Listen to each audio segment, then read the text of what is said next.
guys, Matt here, and today I went out to the Etowah disc golf course and was checking out a new disc from a newer company, the Elevation Disc Golf Binx. If you're not familiar with Elevation, they're a company that makes compression molded rubber discs, and they are floppy. They have three now: the Koi putter, the Interceptor approach disc, and now this fairway driver, the Binx. Has one-eyed cat. It's named after their one-eyed cat, Binx. I went with a lily pad colorway, pink, green, and white here, and it actually looks pretty cool. And if you're wondering like how floppy this guy is, we're talking driver blowfly here. The gummiest driver that I've got is the Daredevil Ogopogo, and this thing makes it look stiff. You could literally roll it up like a taco, put it in your back pocket, and it springs right back, right into form. Well, basically right back into form within a few seconds. And you mess with it, it'll go back to as close to flat as it ever gets pretty quickly. So if you take a look at the profile, the wing is a lot like something like a T-bird. Very like neutral PLH. The wing comes pretty close to center on the height, and it's kind of hard to tell if it's got dome or not. If I put my fingers near the middle, it looks like it does. If I don't, it really doesn't. But it's got a little bit of shoulder, and they put the numbers at 850 or 01. And after throwing it around, I think that's fairly accurate.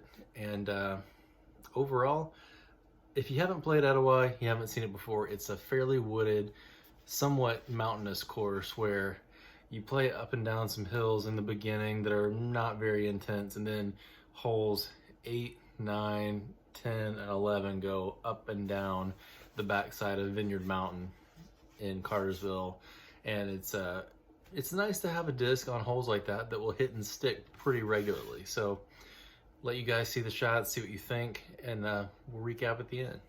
So I'm going to start off on the famous cave hole here at Etowah. Just try to throw a smooth backhand right into the cave mouth. Ended up coming up a little shorter than I wanted. Didn't give it the height, but it just sticks to that hillside like a suction cup. Trying it on hole 6 here. I'm going to try to do a turnover shot, and it holds it for a while, but I didn't throw it quite hard enough, and it comes out, so it ends up being basically net perfectly straight. Similar shot on 7 with a milder turnover.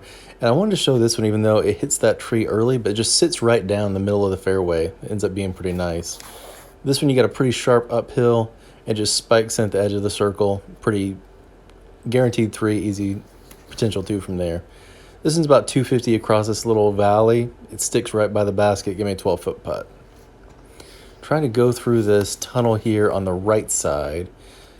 End up hitting the shot pretty well and clip a tree about 20 short of the basket, but still a makeable putt from that area.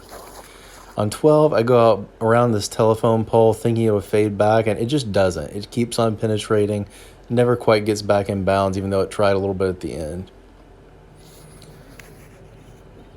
Here on 15, going out on the flex line, ends up splashing down right at the edge of the inbounds, and probably a hard putt from there. Spike hyzer on this one. There's a nasty valley behind that one, but it ends up staying in and giving me a putt. It came up a little bit short on the spike hyzer here, but still got up and down for easy 3. So as you can see, I had some shots with the Binx that were better than others, but overall, enjoyed it. I don't know if it would have a place in my bag all the time, but playing courses on mountainous terrain, really uneven surfaces like that, it's nice. On hole 4 there, it's stuck like a suction cup to the side of the hill. It'd be tough footing, but you'd have a pretty easy circle 1 putt from there, probably from a knee, so you wouldn't fall down the mountain. But still, if you hit that hillside with anything else, it's probably rolling right back down to the bottom, and I've done that before. So overall, I think it's got a place in a lot of people's bags, and it's more stable than I thought it would be.